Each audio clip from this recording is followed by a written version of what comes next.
बात हम लोगों ने स्टार्ट करनी है सीजीएल 2025 की। ओके, तो आपका इंग्लिश का जो सॉल्यूशन है उसको भी स्टार्ट कर दिया गया है, उसका फर्स्ट शिफ्ट जो है डाल दिया गया है, उसी शिफ्ट का जो है जीके को भी स्टार्ट कर दिया गया है। ओके, आप लोग इस सीरीज़ को कितना प्यार दोगे, बिकॉज आपको पता है कि आपका चैनल जो है इंग्लिश को डेडिकेटेड है, बट हम लोगों ने सोचा कि जीके के सॉल्यूशंस को भी स्टार्ट कर लेते हैं, जिससे चैनल को भी कुछ फ़ायदा एक तरीके से होने को हो सकता है। बाकी सब चीज़ें हम साथ के साथ डिस्कस करते रहेंगे। अच्छा, हम बात कर रहे हैं इसमें जो सीजल आपका सितंबर में हुआ था, तो 12 सितंबर की फर्स्ट शिफ्ट की जीके को स्टार्ट करते हैं हम इसमें इस सीरीज़ के तहत। ओके, तो इसमें क्या होगा, इसमें आपका जो सोच रहे थे हम लोग कि यहाँ पे फर्स्ट शिफ्ट की बात कर रहे हैं हम, एक्चुअली हम सोच रहे थे कि 75 क्वेश्चंस, यानी कि आपके एक दिन की तीनों शिफ्ट आपकी अगर कंप्लीट हो सकती एक वीडियो में, तो इस पे हमने एक शॉर्ट वीडियो भी डाला था जिस पे आप लोग बोल रहे थे कि सर 75 क्वेश्चंस ले सकते हो। फिर उसमें मैंने दोबारा से आपके लिए शॉर्ट वीडियो अपलोड किया था कि भाई पॉसिबल ही नहीं हो सकता, बिकॉज आपका जो लंबा जाता है इसका एक्सप्लेनेशन क्वेश्चंस का। ठीक है, तो इसमें हम लोग अपनी तरफ से ट्राई करेंगे कि जो चीज़ें हैं वो किस तरीके से रख सकते हैं। अब इसमें हमने क्या किया है, इसमें हमने है ना, मतलब एक्सप्लेनेशन है ना जो आपकी, उसमें इंग्लिश में एक्सप्लेनेशन साथ में नहीं रखी है। इसमें ऑलमोस्ट हम लोगों ने एक्सप्लेनेशन साथ में रखी है, कुछ अलग चीज़ें जो है ट्राई की हैं, जो भी एक्स्ट्रा जोड़ने का क्वेश्चंस के साथ, वो हमने इसके साथ ही ऐड कर दिया है। ठीक है, ओके, यहाँ पे जीके में आपको ऐड ही मिलेगी। तो ये वीडियोस आपको बीच बीच में मिलते रहेंगे। आप लोग इंग्लिश को ज़्यादा रेगुलर देखोगे, इसको जो है इरेगुलरिटी या इरेगुलर बेस पे आप जो है देखने वाले होगी। ठीक है, अच्छा, तो जो भी आपके मन में जो भी आपके विचार आते हैं, आप जो है मुझे कमेंट बॉक्स में ज़रूर से लिख के बताएं। शॉर्ट वीडियो के माध्यम से हम बातचीत भी करते रहेंगे, लाइव भी रख लेंगे। ठीक है, उसमें भी हम लोग बातचीत करते रहेंगे, और अपने जो सजेशंस है ना वो मुझे कमेंट बॉक्स में डाल के बताते रहना कि हम लोग अभी ये इम्प्रूव कर सकते हैं, हम लोग अभी ये इम्प्रूव कर सकते हैं, तो उसी हिसाब से हम लोग काम करते रहेंगे। तो let's start with the first shift. 12 सितंबर की जो फर्स्ट शिफ्ट है आपकी जीके के 25 क्वेश्चंस, उनको डिस्कस करना स्टार्ट करते हैं। तो देखो फर्स्ट क्वेश्चन यहाँ पे क्या है, देखो साथ में ही हम लोगों ने इसका आंसर जो है रखा हुआ, कर्सर कहाँ है, ये रहा। ठीक है, तो ये साथ में आंसर रखा है, इसके नीचे आपकी थोड़ी सी एक्सप्लेनेशन भी रखी है इससे क्वेश्चन से रिलेटेड। तो आपका इस तरीके से रखा गया है कि कुछ छूटे भी ना और एक्सप्लेन भी हो जाए। और बाद में सबसे इंपॉर्टेंट चीज़ क्या है, एक्सप्लेनेशन को रखने का सबसे इंपॉर्टेंट कारण क्या है कि जब भी आपको पीडीएफ मिलेगा ना, तो आपको साथ में एक्सप्लेनेशन भी मिल जाएगी। ठीक है, तो ये बात हो जाएगी। ओके, इंग्लिश में आपको कोई आंसर नहीं मिलता, कोई एक्सप्लेनेशन नहीं मिलती, सिर्फ और सिर्फ क्वेश्चंस ही मिलते हैं। ओके, हाँ, तो चलो स्टार्ट करो। फर्स्ट जो है आपका क्वेश्चन है, उससे रिलेटेड जो है बातें करते हैं। इसमें ज़्यादातर हाईलाइटर की ही ज़रूरत पड़ेगी हमें, लिखने का काम जो है बहुत कम रहेगा। ठीक है, बातें ज़्यादा रहेंगी, लिखने का काम कम रहेगा। देखो क्या है, फर्स्ट क्वेश्चन कहता है कि कौन सी कलात्मक विशेषता एलिफेंटा गुफाओं को भारत के शैलकृत स्थानों में विशिष्ट स्थान प्रदान करती है, यानी कि which artistic feature gives Elephanta caves a unique place among India's rock cut heritage sites. देखो मुझे ये क्वेश्चन है ना हिंदी में समझ में नहीं आया था, इसीलिए इसको बाइलिंगुअल रखने की कोशिश की गई है। सिर्फ और सिर्फ हिंदी में भी रख सकते थे, बट बाइलिंगुअल मुझे है ना ये वाली बात समझ में नहीं आई थी। जो ये लिखा हुआ है ना, India's rock cut heritage sites, ये इससे मुझे क्लियर हुआ इंग्लिश में देखने से कि ये बात क्या कहने की कोशिश कर रहा है। देखो कौन सी ऐसी विशेषताएं हैं, एलिफेंटा जो गुफाएं हैं आपकी, ठीक है, उनकी ऐसी कौन सी विशेषता है जो भारत के जो भी आपके शैलकृत जो आपकी विरासत है, इंडिया की जो रॉक कट हेरिटेज साइट्स हैं, उनमें सबसे महत्वपूर्ण जो स्थान है वो देती हैं। तो यहाँ पे ऑप्शन नंबर 1 कहता है विष्णु के अवतारों को दर्शाने वाली वैष्णव मूर्तियां, प्रकाश छाया से गतिशील अभिव्यक्ति वाली शैव मूर्तियां, या फिर गुप्त काल में जैन मठ परिसर, या फिर मौर्य काल में सिद्धांतों हेतु निर्मित मूर्तियां। अब यहाँ पे आपका जो आंसर बनता है वो ऑप्शन नंबर बी बनता है। देखो इसमें सबसे इंपॉर्टेंट चीज क्या है, जो आपकी एलिफेंटा की केव्स हैं वो आपकी शैव धर्म से संबंधित है। ठीक है, शैव धर्म से संबंधित है, बस यहीं से आपने बात को पकड़ लेना है। वो आपकी वैष्णव धर्म से संबंधित नहीं है, वो आपकी जैन धर्म से संबंधित नहीं है, वो आपकी बौद्ध धर्म से संबंधित नहीं है। तो उसमें क्या किया गया है, जो आपकी प्रकाश छाया है उससे गतिशील अभिव्यक्ति दर्शाने वाली जो है शैव मूर्तियां आपको मिलती हैं कहाँ पे, एलिफेंटा की गुफाओं में। और यही जो भारत के अंदर जितनी भी आपकी शैलकृत जो विरासतें आपको मिलती हैं भारत के अंदर, यही बात जो है उनकी किनकी, एलिफेंटा की गुफाओं में जो आपको मूर्तियां मिलती हैं, ठीक है, शैव धर्म से संबंधित, यही उनके अंदर भारत की जो आपकी शैलकृत विशेषताएं हैं उनके अंदर सबसे विशिष्ट स्थान इनको देने का काम करती हैं। इससे रिलेटेड और भी बातें आपको देखने को मिलती हैं। इसमें जो है जो विकल्प हैं आपके उनका विवरण देख लीजिए। पहला विकल्प आपको दिया गया था विष्णु के अवतारों को दर्शाने वाली मूर्तियां। ये जो है एलिफेंटा गुफाओं की विशेषता नहीं है, क्योंकि इसमें जो है मुख्य रूप से शिव की मूर्तियों से संबंधित है, ना कि विष्णु से, ठीक है। शैव का मतलब आपका क्या है, जो है शिव से रिलेटेड है, ठीक है, भगवान शिव से रिलेटेड है, महादेव से रिलेटेड है। प्रकाश छाया से गतिशील अभिव्यक्ति वाली शैव मूर्तियां, जो कि आपका आंसर है। ये एलिफेंटा गुफाओं की जो है विशिष्टता है, सबसे महत्वपूर्ण विशिष्टता है। इसमें सबसे प्रसिद्ध जो मूर्ति है वो त्रिमूर्ति है, जिसमें महेश, महादेव, शिव बोल सकते हो जिनको, और माहेश्वर, इनकी तीनों की मूर्तियां हैं, वो सबसे प्रसिद्ध है, जिसको त्रिमूर्ति बोला गया है, जिसमें प्रकाश और छाया का अद्भुत जो है संयोजन आपको देखने को मिलता है, और जो क्या करता है, इस कला को जीवंत और गतिशील एक तरीके से बनाता है। इसी कारण से आपका आंसर जो है 2 आया। तीसरे में दिया गया था गुप्त काल में जो जैन मठ के परिसर थे, वो क्यों नहीं आंसर है?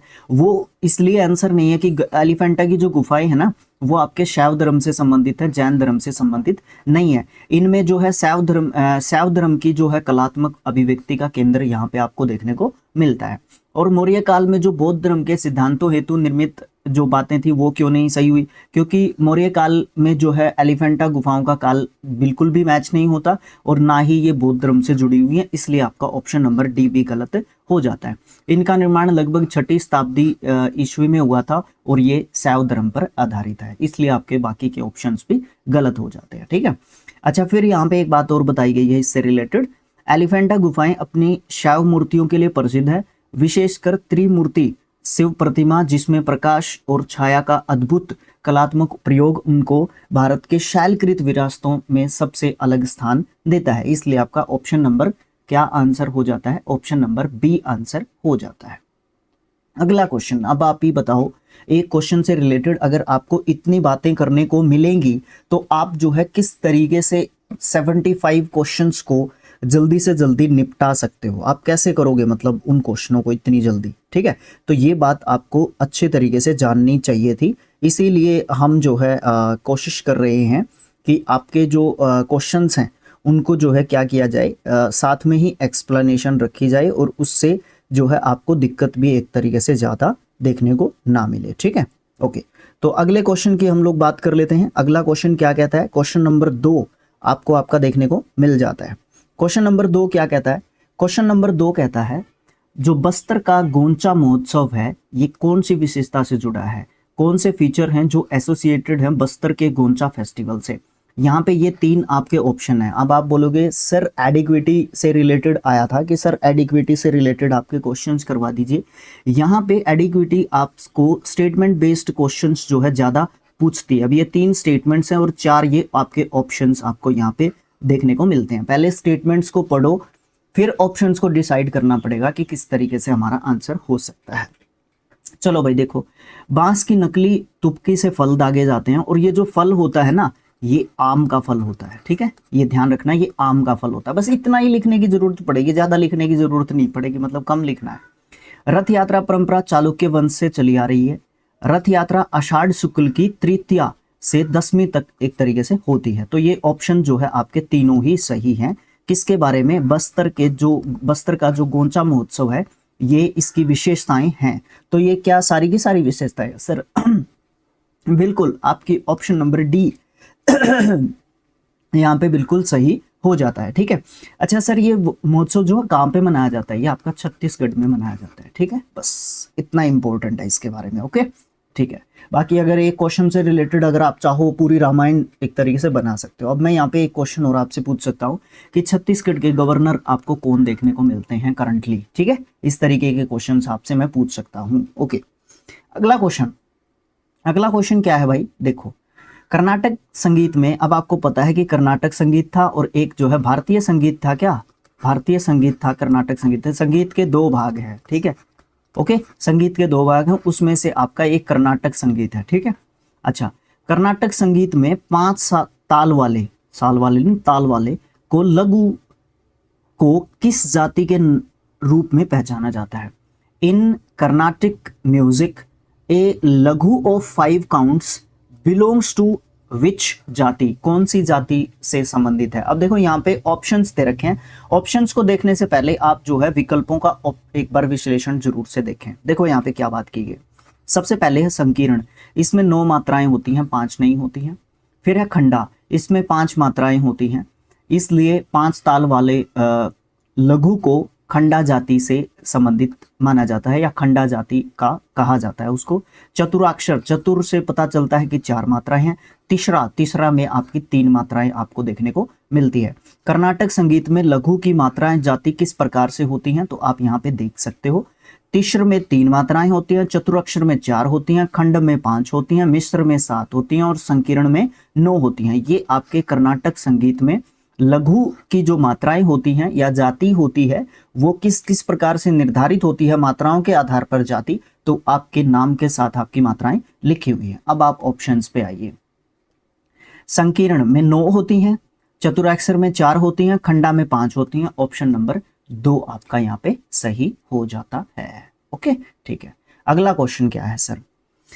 अगला क्वेश्चन भी देख लीजिए आपका क्या है। अगला क्वेश्चन आपको देखने को मिलता है जूडो का विकास, ये जूडो गेम की बात हो रही है, खेल की बात हो रही है। इसका इतिहास किस कथन से सबसे अच्छा वर्णित होता है? Which statement best describes judo's history and development? तो 1882 में जापान में जिगोरो कानो के द्वारा विकसित किया गया था। भारत की पहली राष्ट्रीय जूडो चैंपियनशिप 1980 में मुंबई में हुई थी। कल्पना देवी ने 2010 में ग्रां प्री में स्वर्ण पदक जीता था। जूडो 1972 में पहली बार ओलंपिक में शामिल हुआ था। तो इन सब स्टेटमेंट्स में से ये आपके ऑप्शंस हैं, जूडो का विकास और इतिहास किस कथन से सबसे अच्छा हमें एक तरीके से पता चलता है? तो यहाँ पे सबसे पहली बात बिल्कुल सही है। 1882 में जापान में जिगोरो कानो के द्वारा ये विकसित एक तरीके से किया गया था। इट इज डेवलप्ड बाय जापानी प्लेयर या फिर पर्सन जिगोरो कानो, ठीक है। और कब किया गया था? इन 1882 यानी कि 1882 में किया गया था। और जापानी ये एक तरीके से गेम है, ठीक है। ओके, ये मार्शल आर्ट्स में एक तरीके से आपका गेम आता है। अगला क्वेश्चन क्या कहता है सर? अगला क्वेश्चन आपका कहता है 59वीं राष्ट्रीय क्रॉस कंट्री चैंपियनशिप हुई थी 2025 में, कब और कहां पे हुई थी? Where and when was the 59th national cross country championship 2025 held? 10 फरवरी को लखनऊ में हुई थी, 12 जनवरी को मेरठ में हुई थी, 15 मार्च को कानपुर में हुई थी, या फिर 12 अप्रैल को जयपुर में हुई थी? तो ये जो चैंपियनशिप हुई थी आपकी यूपी में हुई थी। सबसे इंपॉर्टेंट बात तो ये है, और ये आपकी रेस से संबंधित है, दौड़ से आपकी ये चैंपियनशिप आपकी एक तरीके से संबंधित है। राष्ट्रीय cross country championship, national cross country championship 2025, और इसका एडिशन ध्यान रखना जरूरी है, 59th 59वां आपका इसका एडिशन आपको देखने को मिलता है। ये हुई थी 12 जनवरी को। एक ही दिन का प्रोग्राम हुआ था सर, बिल्कुल एक ही दिन का प्रोग्राम हुआ था ये, ठीक है, एक ही दिन का हुआ था। और ये आपकी हुई कहाँ पे थी? ये आपकी मेरठ में हुई थी। इससे रिलेटेड कुछ एक्स्ट्रा फैक्ट्स या जानकारियां भी देख लेते हैं हम लोग। 59वीं राष्ट्रीय क्रॉस कंट्री चैंपियनशिप का आयोजन 12 जनवरी 2025 को मेरठ के अंदर हुआ था। अच्छा, कहां पे हुआ था? आर्मी गोल्फ ग्राउंड के अंदर हुआ था, आर्मी कैंट मेरठ में, यूपी के अंदर, उत्तर प्रदेश में। इस प्रतियोगिता में विभिन्न आयु वर्ग के लिए दौड़ आयोजित करवाई गई थी, ठीक है, ये दौड़ से संबंधित है, जिसमें महिलाओं ने, पुरुषों ने 10 किलोमीटर की दौड़ में भाग लिया। जूनियर पुरुषों ने अंडर 20 में 8 किलोमीटर की दौड़ में भाग लिया, मैराथन बोल सकते हो आप लोग इसको एक तरीके से। जूनियर महिला में अंडर 20 में 6 किलोमीटर, और दूसरी श्रेणियों में भी विभिन्न जो है दौड़ें करवाई गई। कार्यक्रम का समापन उसी दिन मेडल सेरेमनी के साथ हो गया था, यानी कि 12 जनवरी को ही मेरठ के अंदर ये जो है क्रॉस कंट्री दौड़ आपकी हुई थी। और कौन सी थी? ये 59वीं थी, ठीक है। ओके, ये तरीका आपको पसंद आ रहा है कि नहीं आ रहा है, मुझे कमेंट बॉक्स में लिख के बता देना, ठीक है। ओके, समय के साथ साथ ये इम्प्रूव भी होता जाएगा। आप लोग ये मत सोचना कि इम्प्रूव नहीं होगा, समय के साथ साथ ये इम्प्रूव भी होता जाएगा। पहला वीडियो अक्सर बड़ा आपको देखने को मिलता ही है। भारत और यूएई के बाद यूनाइटेड अरब एमिरेट्स के बीच द्विपक्षीय निवेश संधि 2024 का प्रमुख उद्देश्य क्या है? Main objective of India UAE bilateral, bi मतलब दो, इंग्लिश में पढ़ते हैं ना बाय मतलब दो, हाँ, बायलेटरल इन्वेस्टमेंट ट्रीटी हुई थी 2024 के बीच में, उसका मेन उद्देश्य क्या है? संप्रभु निवेश कोष और रुपया दिरहम विनिमय। अब देखो रुपया हमारी करेंसी है, दिरहम किसकी है? यूएई की है। इस तरीके से दिमाग लगा के चलना है। निवेशक और प्रवेश अधिकार और यूएई मध्यस्थता, समान और राष्ट्रीय व्यवहार के द्वारा सुरक्षा, जीसीसी कर नियमों का मानकीकरण। एक एक ऑप्शन को डिफाइन करना पड़ेगा और सारी चीजें एक तरीके से समझनी पड़ेगी। क्वेश्चन पे बाद में आते हैं, पहले चीजें एक तरीके से समझते हैं। भारत और यूएई के बीच में द्विपक्षीय निवेश संधि हुई है बीआईटी 2024। इसका प्रमुख उद्देश्य क्या एक तरीके से रहा? इसमें जो है 4 पॉइंट्स सबसे महत्वपूर्ण है जो हमने यहाँ पे लिखे हुए हैं। दोनों देशों के निवेशकों को, इन्वेस्टर्स को निरंतर निवेश सुरक्षा, कॉन्टिन्यूटी ऑफ इन्वेस्टमेंट प्रोटेक्शन प्रदान करनी थी। एक तो ये बात थी। निवेशकों को समान व्यवहार यानी कि इक्वल ट्रीटमेंट और राष्ट्रीय व्यवहार यानी कि नेशनल ट्रीटमेंट देने की गारंटी देना, ताकि विदेशी जो निवेशक हैं, फॉरेन जो इन्वेस्टर्स हैं, उनको जो स्थानीय निवेशक हैं उनके समान अधिकार और सुरक्षा मिल सके, ये भी इसका था। तो इस हिसाब से आपका जो ऑप्शन नंबर बी है ये यहाँ पे आपका सही आंसर हो जाता है। ठीक है, बी जो है यहाँ पे सही आंसर हो जाता है। नहीं, मध्यस्थता नहीं, सुरक्षा, व्यवहार, राष्ट्रीय व्यवहार सुरक्षा नहीं, बी नहीं, आपका सी होएगा। ठीक है, समान और राष्ट्रीय व्यवहार सुरक्षा ये होएगा। मध्यस्थता की बात यहाँ पे नहीं की जा रही है, अभी तक मध्यस्थता की कोई बात नहीं आई है। अच्छा, तीसरी बात क्या थी इस बायलैटरल जो एग्रीमेंट की बात थी वो क्या थी? ये जो संधि है bilateral investment promotion and protection agreement, BIPPA इसका नाम रखा गया था। 2013 में ये संधि हुई थी। इसको चेंज कर दिया गया है, जो कि सितंबर 2024 में समाप्त हो गई थी। उसको दोबारा से BIT के नाम से क्या कर दिया गया है? 2024 से आगे जो है उसको कंटिन्यू किया गया है। ठीक है, यूएई और भारत में FDI फॉरेन डायरेक्ट इन्वेस्टमेंट का 7वां सबसे बड़ा स्रोत है, जिसका योगदान लगभग 19 बिलियन जो है डॉलर है। 2000 से लेके 2024 तक भारत का 7वां सबसे बड़ा फॉरेन डायरेक्ट इन्वेस्टमेंट भारत के अंदर कौन करता है? यूएई करता है। ठीक है, अच्छा, भारत और यूएई के बीच में BIT जो संधि हुई है 2024 में, इसका प्रमुख उद्देश्य है निवेशकों को समान और राष्ट्रीय व्यवहार द्वारा सुरक्षा प्रदान करनी है, जिससे दोनों देशों के निवेशकों को भरोसेमंद और सुरक्षित वातावरण मिले। हाँ बिल्कुल, ऑप्शन नंबर सी ही आपका सही आंसर यहाँ पे रहेगा। समान व्यवहार और राष्ट्रीय व्यवहार के द्वारा सुरक्षा हमें देनी होगी। ठीक है, अच्छा, इसमें एक BIT आया है। BIT का मतलब क्या है? जो ये BIT 2024 संधि हुई है, BIT का मतलब है बायलैटरल इन्वेस्टमेंट ट्रीटी, यानी कि द्विपक्षीय निवेश संधि, जो कि हिंदी में आपका लिखा गया था। ये दो देशों के बीच निवेश समझौता होता है।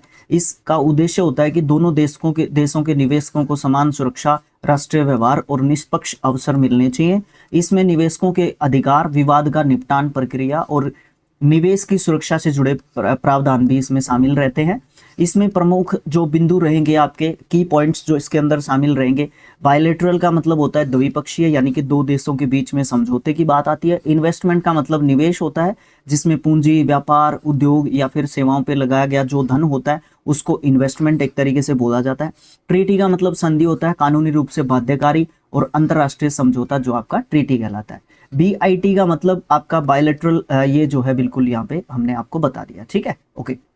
अच्छा, तो यहाँ पे ये जो है कंप्लीट आपका क्वेश्चन हो जाता है। ओके सर, अगले क्वेश्चन की बात करते हैं। अगला क्वेश्चन आपका करंट अफेयर से रिलेटेड रहा था।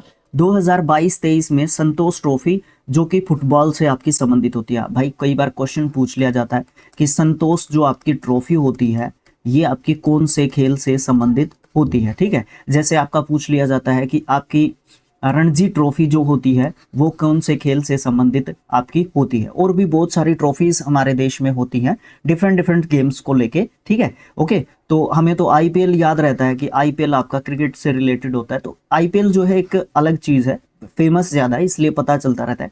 बट ये जो ट्रॉफियाँ होती हैं ना दूसरे खेलों की, ये हमें कम पता होता है। चार जो आपके साल में इंटरनेशनल लेवल पे बोल रहा हूँ मैं, ग्रैंड स्लैम होते हैं, ये आपकी डोमेस्टिक ट्रॉफीज होती हैं, इनका ध्यान रखना ज़रूरी है। तो संतोष ट्रॉफी जो कि फुटबॉल का फाइनल जो है किस शहर में हुआ ये पूछा गया था। तो शारजा में हुआ था, रियाद में हुआ था, अजमान में हुआ था या फिर अबू धाबी में हुआ था। देखो सबसे इंपॉर्टेंट और महत्वपूर्ण चीज़ यहाँ पे क्या है, ये आपका यूएई के अंदर हुआ था। सर ये है तो हमारा घरेलू टूर्नामेंट और इसका जो अब फाइनल है वो आपका यूएई में करवाया। ये क्या हुई बात सर, ये बात इसलिए हुई कि इसको है ना इंटरनेशनल लेवल पे हम लोग प्रमोट करना चाहते हैं। अब आप ये मुद्दा लेके चले जाओगे सर मेसी का यहाँ पे वो बना दिया, ये कर दिया, वो कर दिया, भाई उस पे मत जाना। अभी मैं उस मूड में नहीं हूँ, वो मेरा स्पोर्ट्स का चैनल है, वहाँ पे आप लोग कमेंट कर दो तो मैं उस पर वीडियो बना सकता हूँ, ठीक है। ओके, तो ये जो उसके लिए फैक्ट्स भी निकालने पड़ेंगे, चीज़ें भी निकालनी पड़ेंगी, तभी हम उसके ऊपर बात कर सकते हैं। वापस आ जाओ क्वेश्चन पे। तो इसका फाइनल जो है आपका यूएई के अंदर खेला गया। अब सर यूएई में कहाँ पे एक तरीके से खेला गया, ये आपका रियाद में खेला गया था। कहाँ पे खेला गया था, रियाद में। 2022-23 की संतोष ट्रॉफी का फाइनल कहाँ पे खेला गया, रियाद में खेला गया। और सर ये किस किस के बीच में खेला गया, ठीक है, ये कर्नाटक और आपके दूसरा कौन था इसके साथ, मेघालय। कर्नाटक ने मेघालय को हराया इसमें, ठीक है। कर्नाटक ने मेघालय को 3-2 से इसमें हराया और कर्नाटक जो है इसमें जो सूखा पड़ा था, फर्स्ट टाइम जो है ये ट्रॉफी कर्नाटक ने जीती है। पहली बार कर्नाटक ने संतोष ट्रॉफी जीती है, जहां तक मैं सही हूं, जो मैंने न्यूज़ में पढ़ा था एक तरीके से, ठीक है। ओके, अच्छा सर ये टूर्नामेंट कौन करवाता है, जाहिर सी बात है अखिल भारतीय फुटबॉल महासंघ जो है इसको करवाता है, ठीक है। भारत का जो फुटबॉल को देखने वाली जो बॉडी है। अब क्रिकेट को देखने वाली बॉडी कौन सी है सर, बीसीसीआई है क्रिकेट को देखने वाली बॉडी। तो उसी प्रकार से आपका अखिल भारतीय जो फुटबॉल महासंघ है उसके द्वारा ये करवाई गई थी, ठीक है। ओके, इतना काफ़ी है, ठीक है सर, इतना तो बहुत है। अगला क्वेश्चन क्या है भाई, अगला क्वेश्चन हमसे पूछा जा रहा है कि कविता अय्यर की एक पुस्तक का नाम है लैंडस्केप ऑफ लॉस, इसका केंद्र बिंदु क्या है, सेंट्रल थीम क्या है कविता Iyer's book landscape of loss. सबसे इंपॉर्टेंट चीज क्या है, जो कविता अय्यर हैं वो एक लेखिका हैं, इनका जो पुस्तक का नाम क्या है, लैंडस्केप ऑफ लॉस है, ठीक है। अच्छा, अब इससे रिलेटेड बात है, सूखा प्रभावित परिवार काल्पनिक कथा से संबंधित है, मानसून उतार चढ़ाव का ऐतिहासिक विश्लेषण करती है, भारत में सूखे के सामाजिक मानवीय प्रभावों पर प्रकाश डालती है, या फिर औपनिवेशिक जल प्रबंधन नीति का अध्ययन यह किताब करती है। तो ये आपकी किताब अगर मैं सीधा सीधा आपको बता दूं, यहाँ से आपको ऑप्शन नंबर सी दिख रहा होगा। ग्रामीण जो इलाके हैं, रूरल जो आपका एरिया है, उसमें भारत में जो सूखे की समस्या, आपको पता है कि पानी की बहुत दिक्कत है हमारे देश में, ठीक है।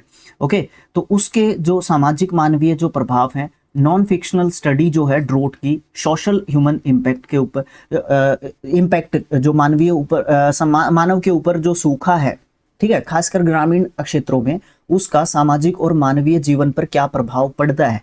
लैंडस्केप ऑफ लॉस कविता अय्यर की किताब अपने जो है इस बात के ऊपर फोकस एक तरीके से करती है। अब इससे रिलेटेड और भी फैक्ट्स को जानने की कोशिश करते हैं, ठीक है। अच्छा, ये नॉन फिक्शन जो है काल्पनिक, गैर काल्पनिक जो है कहानी है। इससे भारत, क्योंकि ये महाराष्ट्र के क्षेत्रों को देखते हुए इसको जो है किताब को लिखा गया, ठीक है। अच्छा, इसमें भारत के सूखे होने के कारण सामाजिक, आर्थिक और मानवीय संकटों का गहन अध्ययन एक तरीके से किया गया है, या गहरा कहना चाहता था मैं, ठीक है, गहरा अध्ययन किया गया है। पुस्तक में किसानों, मजदूरों और ग्रामीण परिवारों की वास्तविक जो कहानियां हैं वो शामिल हैं, इसीलिए ये नॉन फिक्शनल है, ठीक है, काल्पनिक नहीं है ये बिल्कुल रियलिटी बेस्ड जो है आपकी किताब है, ठीक है। जो सूखे से प्रभावित होते हैं उनके जो है फैक्ट्स यहाँ पे शामिल किए गए हैं इस किताब में। ये जो किताब है केवल मौसम या जलवायु का विश्लेषण ही नहीं करती, बल्कि सूखे से जुड़े मानवीय नुकसान, मानव को क्या क्या नुकसान होते हैं, खासकर हमारे किसानों को नुकसान होता है, ठीक है, और सामाजिक जो असमानताएं होती हैं वो कैसे इससे बढ़ती हैं सूखे के कारण, पानी की कमी के कारण, उनके ऊपर प्रकाश एक तरीके से ये डालती है, ठीक है। अच्छा, ये किताब जो है आपकी, और इसको ध्यान रखना है। किसकी किताब है, कविता अय्यर की है। किताब का नाम क्या है, landscape of loss the story of an Indian draught, ये पूरा नाम है इस किताब का, ठीक है, ये आपका पूरा नाम है। आजा रेकर सर, कहाँ गया, landscape of loss the story of an Indian draught, ठीक है। ओके, अगला क्वेश्चन क्या है सर, अगला क्वेश्चन आपका 9th क्वेश्चन है, हिम नदीय भू आकृतियों में कौन से कथन सही हैं, which statements are correct about glacial landforms. ये लटकती घाटियां ऊंचाई पर होती हैं, hanging valleys at higher level, spur त्रिभुजा आकार फलकों में अपर्दित होते हैं, यानी कि जो स्पर्स होते हैं वो इरोड होते हैं इनटू ट्रायंगुलर फेसेट्स। अब यहाँ पे आपका ऑप्शन 1 ठीक है, 2 ठीक है, दोनों ठीक हैं, या फिर आपका कोई भी ठीक नहीं है। उससे पहले हम इनके बारे में बात कर लेते हैं कि यहाँ पे बात क्या की जा रही है। बाउंसर गया क्रिकेट की भाषा में अगर मैं बात करूं क्वेश्चन, तो यहाँ पे उससे रिलेटेड बात कर लेते हैं। पहले तो हम देखते हैं कि हिम नदी जो भू आकृतियां होती हैं, ग्लेशियल जो लैंडफॉर्म्स होते हैं वो क्या होते हैं। जब हिम नदी यानी कि ग्लेशियर पहाड़ों से नीचे की ओर बहता है, तो ये जो चट्टानें होती हैं वो घाटियों को काट काट कर एक नई आकृतियां बना देता है। समझ में आई क्या बात है? देखो बात क्या है, पेन कहाँ है हमारा, ये रहा।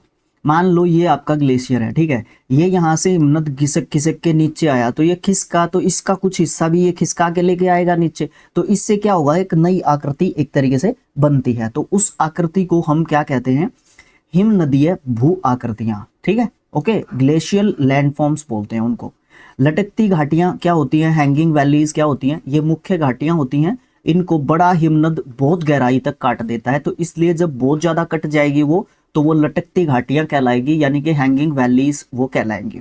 छोटी सहायक घाटियां जो होती हैं, जिनको ट्रिब्यूटरी वैलीज कहा जाता है इंग्लिश में, उतनी गहराई तक वो काट नहीं पाती हैं, इसलिए वे ऊंचाई पर लटकती हुई दिखती हैं।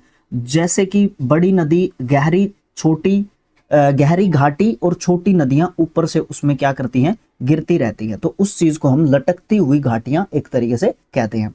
अच्छा, फिर एक चीज और आती है दूसरी जो इसमें बात की गई है, ये पहले ऑप्शन को क्लियर किया गया है, पहले पॉइंट को क्लियर किया गया है। दूसरा पॉइंट है त्रिभुजाकार के जो स्पर होते हैं, ठीक है, टर्नकेटेड जो स्पर्स होते हैं वो क्या होते हैं। सामान्य घाटियों में पहाड़ों के किनारों पर जो स्पर बनते हैं, रिज जो प्रोजेक्शंस होती हैं वो गोलाई के लिए होते हैं, लेकिन हिमनद जो है वो सीधा बहता है और इन स्पर को क्या करता है, वो काट देगा। इसका नतीजा, इसका परिणाम क्या निकलता है, ये जो स्पर होते हैं वो त्रिभुजाकार के यानी कि ट्रायंगुलर जो फैक्ट्स हैं वो उसमें बदल जाते हैं एक तरीके से। मतलब पहाड़ का जो किनारा है वो सीधा कटकर त्रिभुज आकार का दिखने लग जाता है। तो अकॉर्डिंग टू दीज स्टेटमेंट्स और explanation we can decide both A and B are correct. जो आपके स्टेटमेंट्स है ना, दोनों के दोनों स्टेटमेंट्स जो हैं आपके बिल्कुल यहाँ पे सही आपको देखने को मिलते हैं, ठीक है, ओके। तो दोनों बातें यहाँ पे बिल्कुल सही होती हैं। लटकती हुई घाटियां ऊंचाई पर होती हैं, बिल्कुल होती हैं, क्योंकि वो लटकती हुई सी दिखाई देती हैं, हमें कहीं से कट जाएगी कहीं से बच जाएगी। और जो स्पर त्रिभुज आकार के फलक होते हैं वो अपर्दित होते हैं, मतलब वो इरोड एक तरीके से आपको होते हुए दिखते हैं, ठीक है। तो दोनों बातें यहाँ पे बिल्कुल सही होती हैं। हाय, अगला क्वेश्चन क्या कहता है, इसरो का HLVM-3 जो मिशन था उसमें क्रू एस्केप सिस्टम यानी कि CES क्या करता है। ये CES जो है इसमें एक सिस्टम लगाया गया था इसरो के HLVM-3 मिशन में, ठीक है। तो ये जो है क्या करता है इसमें CES, ठीक है, क्रू एस्केप सिस्टम। अब देखो एस्केप का मतलब क्या होता है, बचना, ठीक है, तो इसको ध्यान रखना। सुरक्षित कक्षीय प्रवेश, विफलता पर आपातकालीन पृथक्करण, स्वचालित डॉकिंग या फिर नियंत्रित तापीय संरक्षण। देखो यहाँ पे एक बात है, सबसे पहले मैं आपको एक्सप्लेनेशन पे लेके चलता हूँ, ठीक है। ये जो है चलो आसान सा बात है, ऑप्शन नंबर बी इसका सही आंसर है। विफलता के ऊपर जो है आपातकालीन पृथक्करण, यानी कि इमरजेंसी सेपरेशन होती है ड्यूरिंग लॉन्च फेलियर। मान लो, समझा देता हूँ थोड़ा सा देसी भाषा में, हमने एक मिशन शुरू किया, मतलब हमारे इसरो ने शुरू किया, जो कि रिसेंटली अभी भी एक और फेल हो चुका है, अभी हमारा दूसरा लगातार फेल हुआ है। ये 2026 की शुरुआत में ही, मतलब 9 जनवरी को हुआ था शायद वो फेल, है ना, शायद 9 जनवरी को हुआ था, मुझे ध्यान नहीं है पक्का, बट 9 जनवरी के आसपास हुआ था, ठीक है। तो 2026 का मतलब शुरुआत का पहला ही मिशन था हमारा, जिसमें हम 16 रॉकेट्स भेज रहे थे। उसमें विदेशों के भी थे, कमर्शियली हम मतलब पैसा कमाने के लिए भी कर रहे थे हम ऐसा, तो वो हमारा फेल कर गया, ठीक है। तो मान लो हम लोग जो है क्या करते हैं, कोई मिशन स्टार्ट करते हैं, उसमें हम ह्यूमन को भी ऊपर भेजते हैं, ठीक है। तो उसमें हम क्या करते हैं, एकदम से लॉन्च जो है फेल हो जाता है, ठीक है। तो उसमें जो ह्यूमंस बैठे हुए हैं उनका क्या होगा फिर, तो ये जो CES है यानी कि क्रू एस्केप सिस्टम जो है वो क्या कर देगा, अगर लॉन्च फेल हो गया ना, तो वो अपने आप इमरजेंसी सेपरेशन कर देगा। जो अगर विफलता प्राप्त होगी तो आपातकालीन पृथक्करण कर देगा मतलब जो डेंजरस हिस्सा है उससे वो जो है जान बचाने का काम करेगा, बस ये बात है, ये उसका काम है। Emergency separation during launch failure, अगर लॉन्च फेल हो जाता है तो वो क्या कर देगा, वो जो है क्या कर देगा, तुरंत तुरंत सक्रिय हो जाएगा और उस वो जो क्रू मॉडल है उसको रॉकेट से अलग कर देगा और उनकी जान बच जाएगी। अलग होने के बाद जो क्रू मॉडल है सुरक्षित रूप से पैराशूट की मदद से नीचे उतर सकते हैं। ये जो प्रणाली है अंतरिक्ष यात्रियों की जान बचाने के लिए सबसे महत्वपूर्ण फीचर है। ये जो है CES, यही होगा नाम उसका, CES, हाँ जी CES जो है ये काम करता है, ठीक है। ओके सर, नेक्स्ट क्वेश्चन, न्यायमूर्ति संजीव खन्ना का सही वर्णन कौन सा कथन करता है? ये 51वें मुख्य न्यायाधीश हैं, DY चंद्रचूड़ के उत्तराधिकारी हैं, 2023 में पद जो है इन्होंने एक तरीके से ग्रहण किया है। तो ये आपका जो है क्या है, इसमें जो है ये 51 में मुख्य न्यायाधीश थे हमारे, ठीक है। एक तो ये बात है, ये बात बिल्कुल सही है। ये DY चंद्रचूड़ या आपके 50वें जो थे DY चंद्रचूड़ आपको जो देखने को मिलते थे, ये बात भी सही है। इन्होंने 2023 में पद ग्रहण नहीं किया था, इन्होंने जो है कब किया था, इन्होंने 24 में किया था, ठीक है ना। इन्होंने कब किया था, 24 में किया था। तो कुछ सीक्वेंस हैं यहाँ पे, आप जो है उनको थोड़ा सा नोट कर ले। 51 में जो चीफ जस्टिस ऑफ इंडिया थे संजीव खन्ना जी थे, जिनकी यहाँ पे बात हो रही है, ठीक है। अच्छा, ये नवंबर 2024 में ज्वाइन करते हैं, मई 2025 में ये इनका टेन्योर कंप्लीट हो जाता है। 52 में चीफ जस्टिस थे BR गवई साहब, ये मई 2024 में ज्वाइन करते हैं, नवंबर 2025 में इनका टेन्योर कंप्लीट हो जाता है। अभी करंट में है chief justice of India Suryakant साहब, ये जो है 53वें हैं हमारे नंबर के हिसाब से बात करोगे तो, नवंबर 2025 में ज्वाइन करते हैं, ठीक है। नवंबर 2025 में इनका क्या होता है, मतलब शपथ मिलती है इनको, और इनका Feb 2027 तक जो है आपका क्या है, टेन्योर है, ठीक है। ओके, ये चीज़ है। अच्छा, तो इनका मतलब टेन्योर कंप्लीट कब होता है चीफ जस्टिस ऑफ इंडिया का? तो या तो आपके 65 साल हो जाओ, ठीक है, या आपके कितने साल होते हैं, 5 साल का, 5 साल का होता है कि 6 साल का होता है, ये कमेंट बॉक्स में मुझे कंफर्म कर देना, ठीक है। कंफर्म कर देना, मुझे पता नहीं है, मुझे 5 साल का होता है कि 6 साल का होता है, आप लोग मुझे कमेंट बॉक्स में डाल देना, ठीक है। ओके ओके, सही है, 65 साल हो जाओ या तो आपकी, या आपकी 5 साल टेन्योर कंप्लीट हो जाती है, तो ये आपका क्या होता है, चीफ जस्टिस ऑफ इंडिया का होता है। तो इससे रिलेटेड आर्टिकल भी बता सकते हो क्या, कौन सा है? चीफ जस्टिस ऑफ इंडिया से रिलेटेड आर्टिकल बता सकते हो क्या होता है? अच्छा, टोटल जो आपके यहाँ पे जजेस आपको देखने को मिलते हैं 33 होते हैं, मतलब 32 प्लस के एक होता है शायद, एक चीफ जस्टिस ऑफ इंडिया और 32 उसके अंडर काम करते हैं, जो उत्तराधिकारी बोल रहे हैं ना, तो मतलब आने वाले जो इन्हीं में से कोई ना कोई एक तरीके से आपको बनता हुआ नजर आता है, ठीक है। ओके, बहुत लंबा प्रोसेस होता है, जीके का कितना ही अंदर घुस जाओ उसके, फिर वो निकल नहीं पाते हैं ना हम लोग, अगर ऑप्शंस में चले जाते हैं तो निकल नहीं पाते हैं उससे।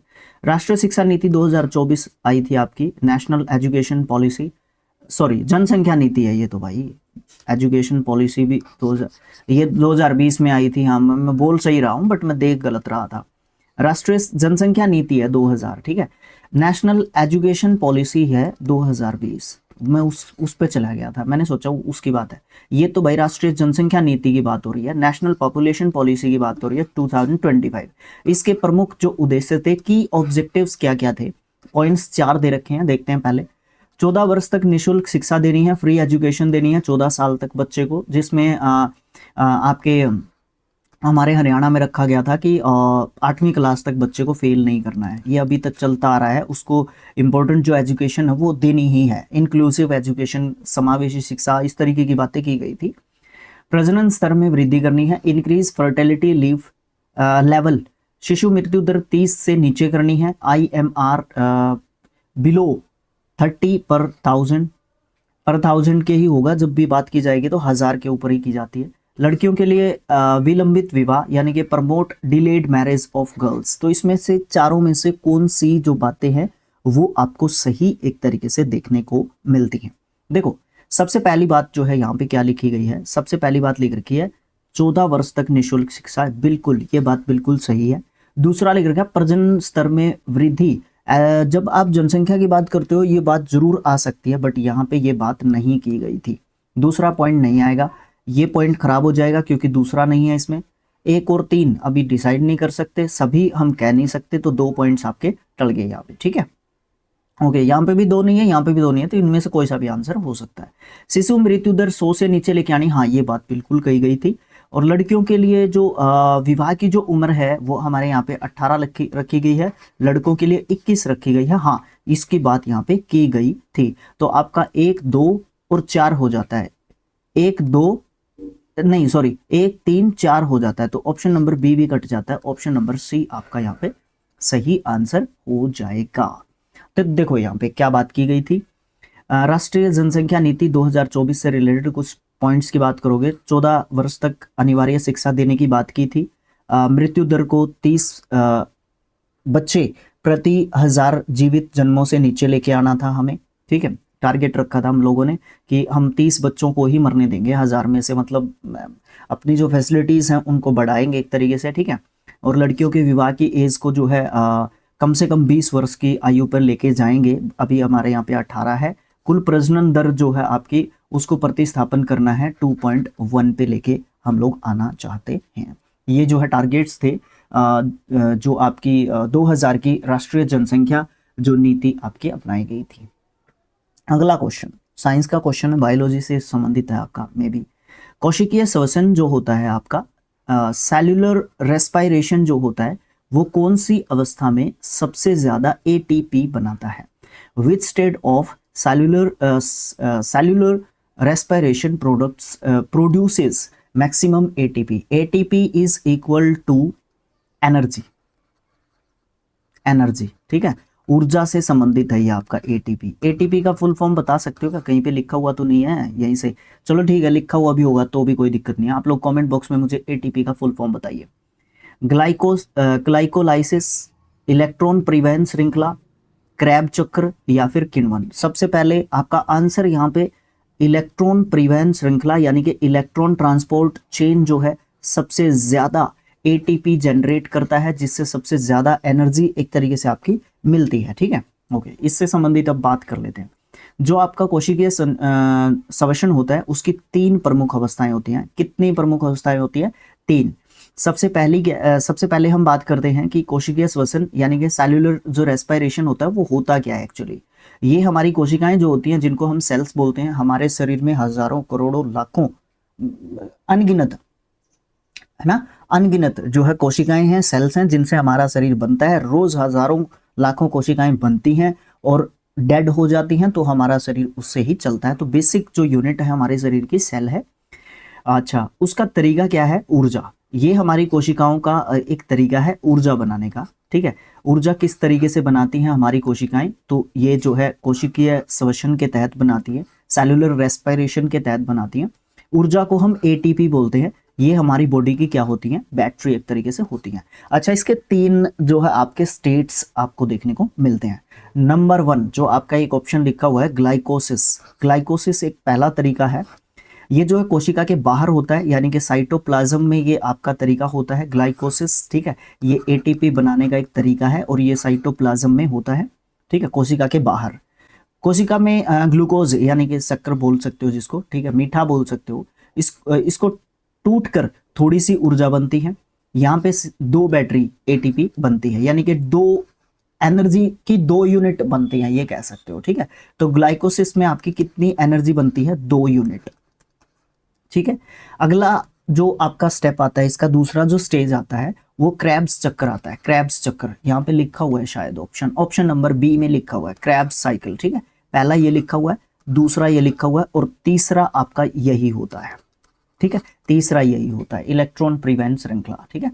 तो क्रेब्स चक्कर जो है क्या होता है, ये कहाँ पे होता है? सबसे पहली बात तो ये है माइटोकॉन्ड्रिया के अंदर होता है, ठीक है। अच्छा, जो आपका ग्लाइकोसिस होता है वो कहाँ पे होता है? साइटोप्लाज्म में होता है। इस तरीके के क्वेश्चन भी हमसे पूछ सकता है। आगे क्या है, इसमें टूट फूट होती है और कुछ चार्जिंग पॉइंट्स जो है बनते हैं, इससे भी हमें 2 एटीपी मिलती है, यानी कि 2 यूनिट जो है, इससे भी हमें 2 यूनिट ही ऊर्जा मिलती है। तीसरा आपका क्या आता है? इलेक्ट्रॉन परिवहन श्रृंखला, इलेक्ट्रॉन ट्रांसपोर्टेशन चेन, ईटीसी। ये जो है असली पावर स्टेशन होता है। इससे पहले स्टेप में NAD और यानी कि 2 2 यूनिट हमें बिजली मिलती है, बिजली कह रहा हूं मैं भी, 2 यूनिट एनर्जी मिलती है, और यहाँ पे आके इलेक्ट्रॉन वो जो है 2 यूनिट होते हैं वो यहाँ पे आने के बाद दे देते हैं इलेक्ट्रॉन के रूप में। यहाँ पे बहुत ज्यादा एटीपी बनती है, लगभग 34 बैटरी, 34 यूनिट बोल सकते हैं हम लोग अगर यूनिट के हिसाब से बात करें तो ये स्टेप जो है सबसे ज्यादा एनर्जी देता है। ठीक है, ओके, ये चीज है। अच्छा, जो किण्वन लिखा हुआ है फर्मेंटेशन, ये अलग प्रोसेस है, बनती है ऊर्जा बट ये उस लेवल पे नहीं बनाता है। ये भी मेरे ख्याल से जहां तक मुझे ध्यान है 2 यूनिट ही ये बनाता है, या उससे ज्यादा बनाता होगा। चलो इसको छोड़ दो, मैं इसको छोड़ देता हूँ फिलहाल के लिए। ठीक है, ओके। तो यहाँ पे आपकी ग्लाइकोसिस बिल्कुल एटीपी जनरेट करता है 2 यूनिट। क्रब्स चक्र ये भी 2 यूनिट ही जनरेट करता है, बट आपका इलेक्ट्रॉन परिवहन श्रृंखला, इलेक्ट्रॉन ट्रांसपोर्ट चेन जो है आपके 34 यूनिट जो है जनरेट करता है पावर। तो इसलिए ऑप्शन नंबर सी सही हो जाता है। क्यों? क्योंकि कोशिकीय जो श्वसन होता है आपका, सेलुलर जो रेस्पिरेशन होता है, ये जो है कौन सी अवस्था में सबसे ज्यादा एटीपी बनाता है, और इसमें से कम पूछेगा तो ए बी करके कुछ उसको करना पड़ेगा। ठीक है, जो मुझसे हो सकता था मैंने उस बेस्ट लेवल पे अपने आप पे एक्सप्लेनेशन यहाँ पे रखी है, ताकि जो है चीजें अच्छे तरीके से मैं क्लियर कर सकूं। अब आप बताओ इसको 75 क्वेश्चन कैसे हो सकते थे, आप ही बताओ मुझे कमेंट बॉक्स में लिख के। भारत के क्षेत्रीय जो परिषद है उनकी घटनाओं का कालानुक्रम क्या है? सही, क्रोनोलॉजिकल मतलब क्रम के हिसाब से ऑर्डर करना है, ऑर्डर्स को इवेंट्स के हिसाब से लिखना है, related to India's regional council. पूर्वी परिषद जो है 2022 में हुई थी।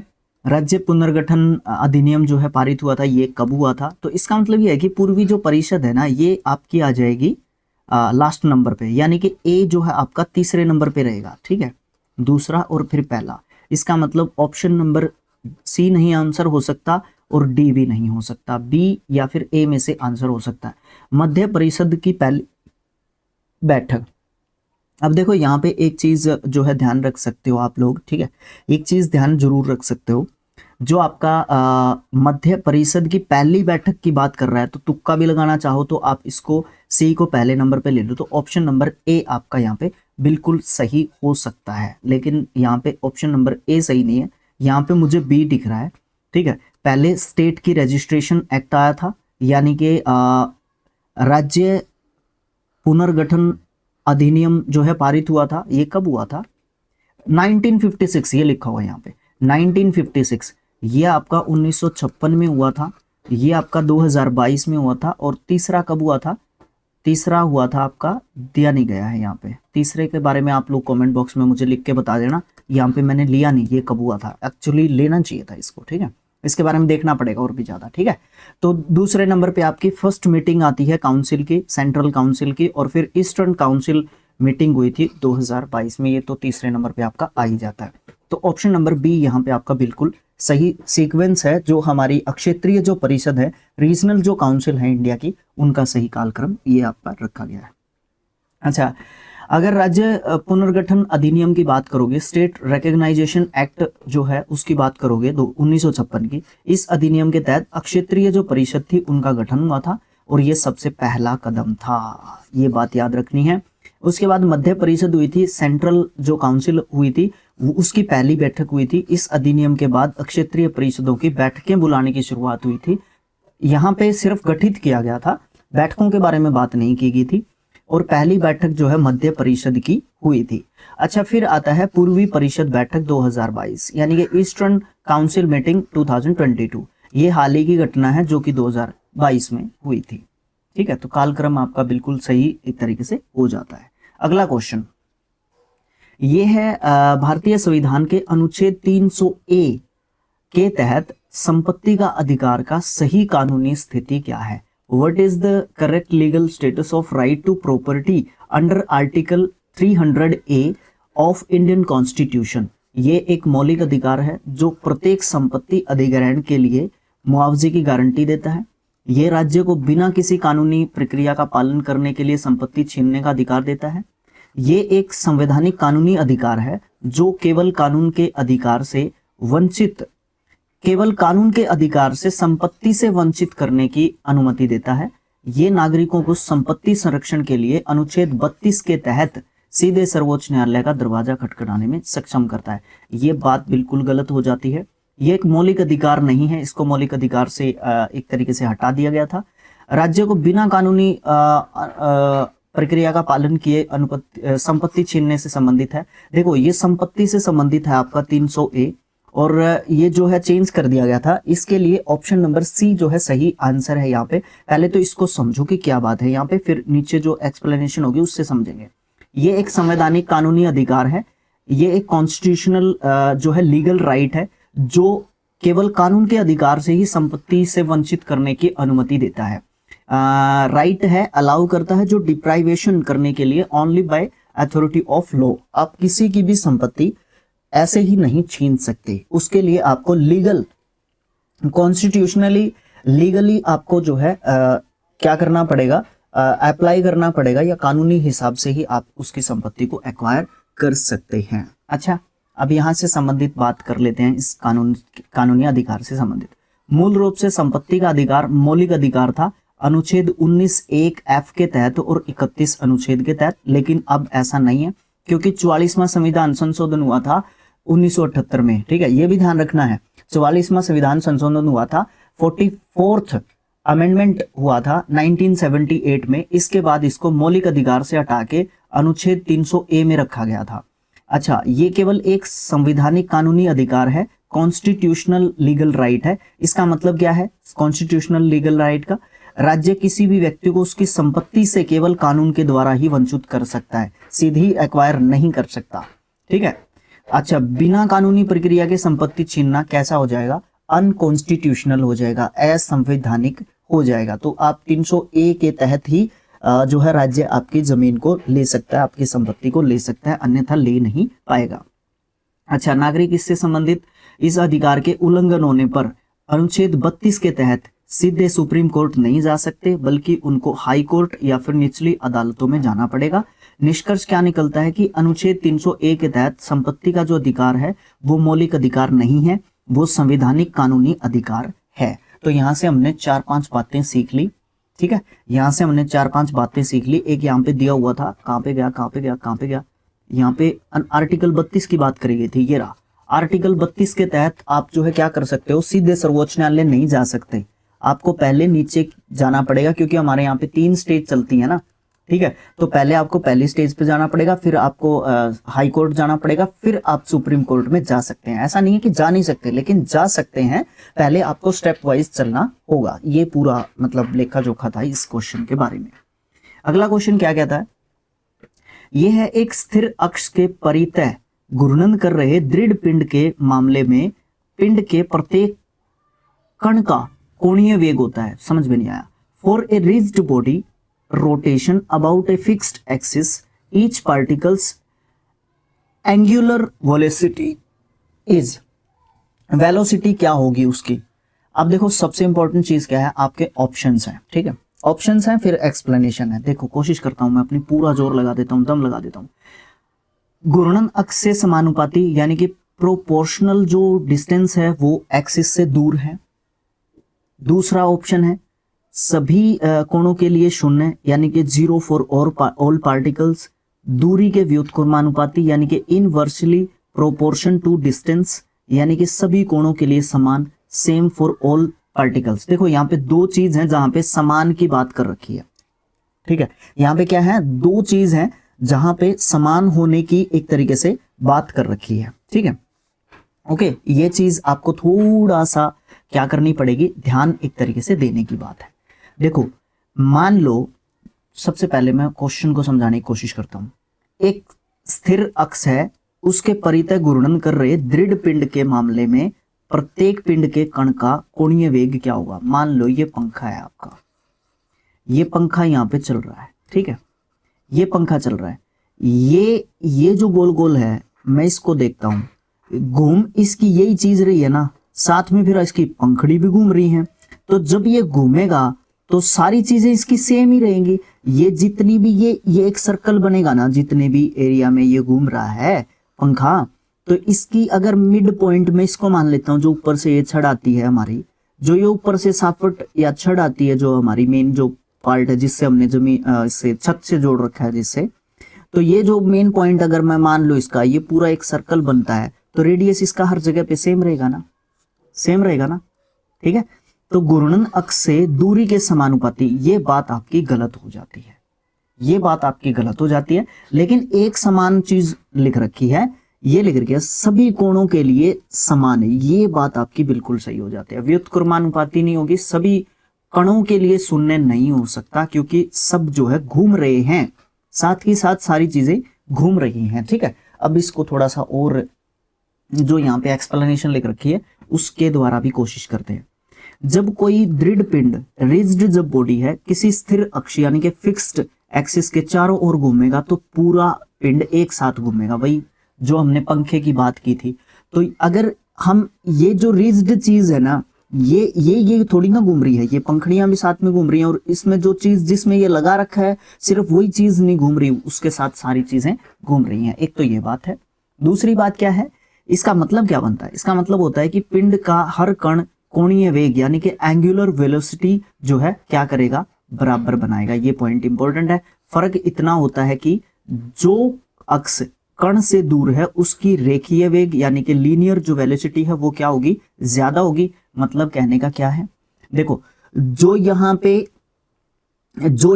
पिंड कह रहा हूं, जो इस पंखे के इस पॉइंट पे, जो पंखे के इस पॉइंट पे ये सपट लग रही है, यहाँ पे जो चीज है वो इससे रेडियस कम है, यहाँ वाली की थोड़ी सी बड़ी है। अगर मैं इस पंखड़ी की बात करूंगा, यहाँ पे इससे भी बड़ी है, यहाँ पे इससे भी बड़ी है, यहाँ पे इससे भी बड़ी है। मतलब जो ये वाला पॉइंट है, इसकी जो त्रिज्या है, इसकी जो रेडियस है वो कम होगी और इसकी ज्यादा होगी। ये हो सकता है, ये बात हो सकती है।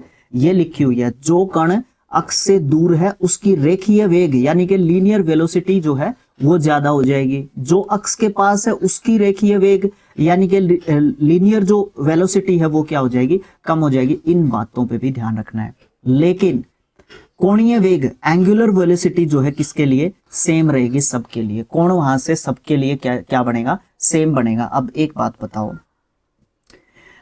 ये पंखे की तीनों पंखड़ियां हैं, ठीक है। देखो ये घूम रहा है ऐसे, अब मैंने ये पंखड़ी है, इससे सापट का ये देखोगे तो ये भी कोण सेम बनेगा, ये देखोगे तो ये भी कोण सेम बनेगा, ये देखोगे तो ये भी कोण सेम बनेगा। जब वो घूम रहे हैं, सेम चीज है सारी, तो कोण आपका क्या रहेगा, बिल्कुल सेम बनेगा, बिल्कुल समान जो है आपका कोण बनेगा, ठीक है। ये ध्यान रखना है।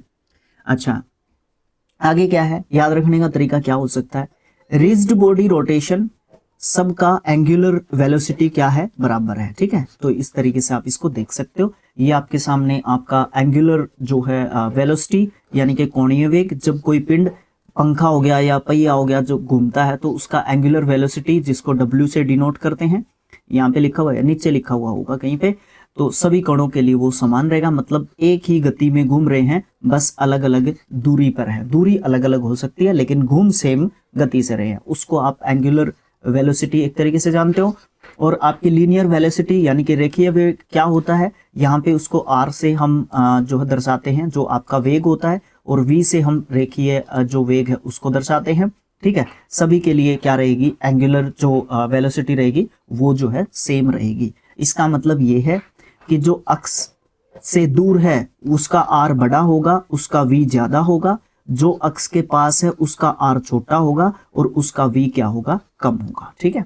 ये बात ध्यान रखने की है, जो कि यहाँ पे आपको बताई गई थी, इन पॉइंट्स में ये चीज बताई गई थी, वहां पे आपको फॉर्मूले के साथ बताई जा रही है। ये लंखे कह रहा था, पंखे और लट्टू का आपको एग्जाम्पल दे रखा है।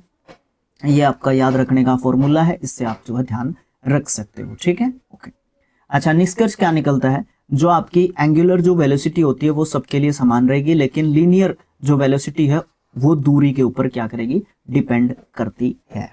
ओके ठीक है सर। अगला क्वेश्चन आ गया सर। बाकी तो मजा आ रहा है, मुझे तो मजा आ रहा है भाई, बाकी आप लोग कमेंट बॉक्स में आपके व्यूज बताएंगे, आपकी शेयरिंग आपकी बताएगी कि किस तरीके से आप चीजों को समझ रहे हो। भारतीय साक्ष्य अधिनियम BSA के अंतर्गत साक्ष्य की विश्वसनीयता और प्रामाणिकता सुनिश्चित करने के लिए प्रौद्योगिकी का प्रयोग मुख्य रूप से किस बात पर जोर देता है। Under India evidence act BSA, technology use for reliability और authenticity of evidence emphasises mainly on. ये किसके ऊपर जोर देता है?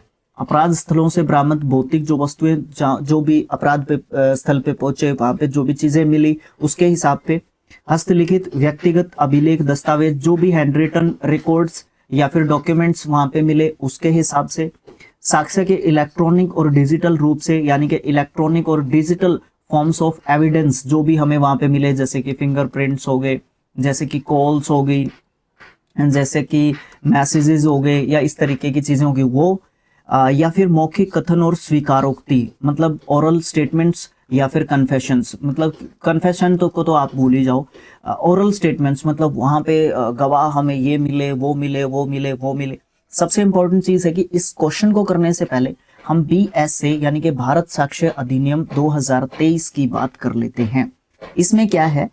इसमें जो है भारतीय साक्ष्य अधिनियम यानी कि BSA 2023 में ये स्टार्ट किया गया। इसमें जो पुराने जो हमारे इंडियन एविडेंस एक्ट था 1872 उसको चेंज कर दिया गया है with this act BSA 2023।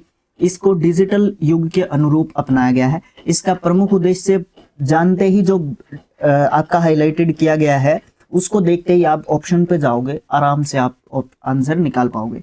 Digital और इलेक्ट्रॉनिक साक्ष्य की विश्वसनीयता और प्रमाणिकता सुनिश्चित करना इसका काम अब कर दिया गया है। इसमें ना सबसे ज्यादा महत्वपूर्ण जो एविडेंस होगा वो ऑप्शन नंबर C होगा। साक्ष्य के इलेक्ट्रॉनिक और डिजिटल रूप को ही एक प्रॉपर एविडेंस के रूप में माना जाएगा अकॉर्डिंग टू भारतीय साक्ष्य अधिनियम BSA 2023। नेक्स्ट क्वेश्चन, ONORC योजना के बारे में कथन है आपका। One nation one ration card ONORC scheme जो है वो क्या कहती है? ऑप्शंस दे रखे हैं। ए, यह योजना लाभार्थियों को भारत भर में किसी भी उचित मूल्य की दुकान से सब्सिडी वाला राशन लेने के लिए जो है आपको लेने के लिए सुविधा देती है। यह आधार, ये आर ऑप्शन दे रखा है, यह आधार आधारित बायोमेट्रिक प्रमाणीकरण से संभव हुआ है। अब आपके ऑप्शंस हैं ए और आर दोनों सत्य हैं। अच्छा ठीक है, इस तरीके का क्वेश्चन है। देखो भाई, ये आपके दो स्टेटमेंट्स हैं भाई राशन कार्ड के बारे में। One nation one ration card, ये एक जो है डिजिटल फॉर्म में भी आप इसको देख सकते हो, ठीक है। ओके, ऊपर वाले क्वेश्चन से के जैसा ही कुछ क्वेश्चन है ये भी, ठीक है। ये एक योजना है। राशन कार्ड जो है आपका क्या होता था, जैसे आपका जो भी गांव है, शहर है, जो भी आपका डिपो है वहां से ही आपको राशन मिलेगा। अब ऐसा बिल्कुल भी नहीं है, तो ए जो है आपका बिल्कुल सही बात है। और बी जो है ना, ये बायोमेट्रिक प्रमाणीकरण, मतलब ये आधार